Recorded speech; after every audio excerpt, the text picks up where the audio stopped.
embukele ke iSundowns benza ke ushintsho sinemzuzu eyishumi nesikhombisa ke zamushaya wasebenza uManto khona kick yesithathu manje ake sibheke lapho ayidela beliyene sabelo mabuya lenqudi hayo khala ithulisa ibhola banikeza ke ama-opponents bhola phakamisa wasebenza ke bokhipha ke yake-19 hale lapho yaphumela ngaphandle laphakama ke idiwa wathiwa ke corner kick ayesibili phosa ibhola iyalithatha iSundowns iyokhalisa ke inet bese nikhala ngecoach kanti abadlali futhi bawazi ke umthetho ukuthi ke mangabe ibhola ungaliphosi more than 5 seconds unompempe uyalithatha le bhola linikeza ama-opponents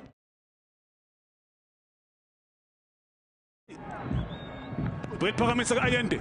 ngamakhanda asebenza umdlalisa kabi ugoalkeeper athi uzovimba uDion mhlambe la nangu uMbanjwa navuka ngespeed uMbanjwa ibhola abakudlalise kabi uthatha isikhathi sakho ukuthi ke uvuka ungajahi ngoba nokusuka usuka la bepalini ukuyocima isibhakela umoya loyo ushaka ipass nalithoka lapha ke elake ke Modiba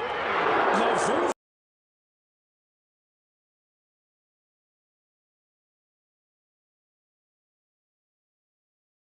iSundowns balindele lapha yena ke Modiba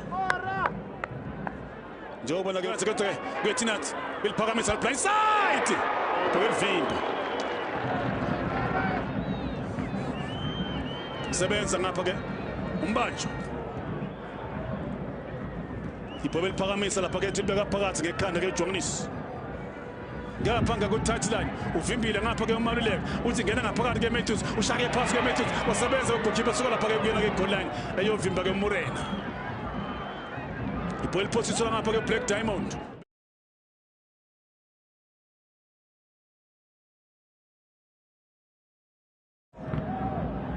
ibhola liphakamisa ke Modiba ngamakhanda sebenza goalkeeper